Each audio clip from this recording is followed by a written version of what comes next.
Nginibingelele, nginamukele namhlanje. Namuhla-ke sizokhuluma ngokuhlukile kakhulu okubuziwe lapha ku-comment. Osibuzile uthe ucela simchazele sicacise umsebenzi wobulongo. Lobu-ke busuke buphuma kwinkomo, cow. Uthi ngicela ukubuza ukuthi-ke ubulongo busizaphi, bungangisiza kanjani mina njengomuntu? Yebo, ubulongo buyasiza.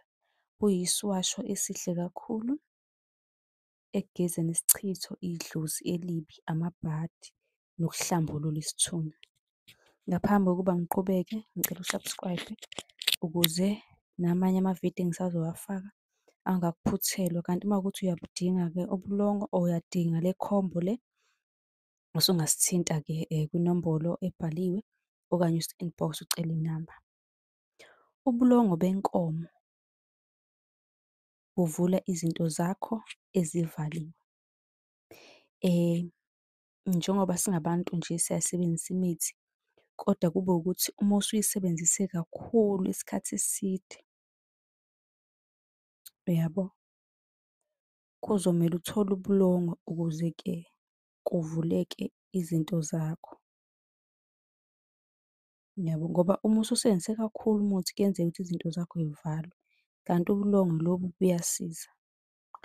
Uthatha nje umlotha wamandiya kanye nobisi olungamanzi nje olu-fresh, uyogeza emfuleni ohambayo, ukhulume uthi akusuka isichitho, ibhadi okanye nedlozi elibi.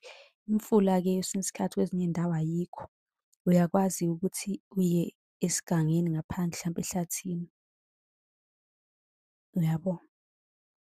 Ubulongo benkomo-ke uyakwazi-ke futhi ukubuvuvuzela ngaphansi kwempepho ukuze idlozi lisheshe lisondele, ngoba siyazi ukuthi ubulongo benkomo buhambisana nedlozi.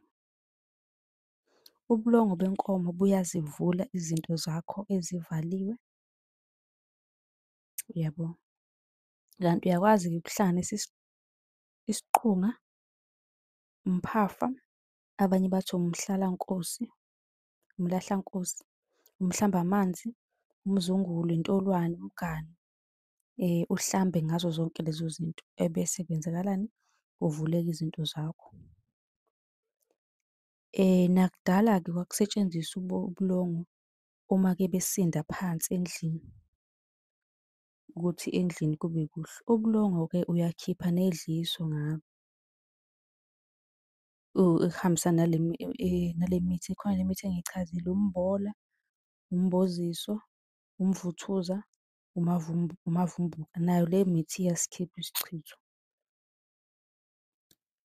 Yebo, ubulongo buvusa abantu abadala. Ubulongo benza imisebenzi eminingi. Abanye abantu-ke ubulongo beyabusebenzisa njengomquba uma utshala, kube ukuthi la otshala khona uqale ubufake ngaphansi ukuze iy'tshalo zakho zizokhula kahle, ziphinde futhi-ke zibe zinhle y'sheshe y'khule. Siyezwana? Kuthiwa-ke lokhu-ke uyakwenza njengoba ngichazile, kanti uma unombuzo noma ufisa ukuthola ubulongo, kukhona abantu abahlala emadolobheni abangakhoni ukubuthola. Khona u-2 litre, khona u-5 litre, khona u-10 litre, khona u-20 litre. Uma kuwukuthi-ke uthatha mhlampe uma kuwukuthi uyatshala futhi usuyakwazi ukunikeza u-20 litre, uhambe uyotshala, ufake ey'tshalweni zakho. Usithinte nje ku-inbox sobe sesikunika konke okudingayo. Ningakhohlwa uku-subscribe-a, nisilandele yonke indawo, nisale kahle.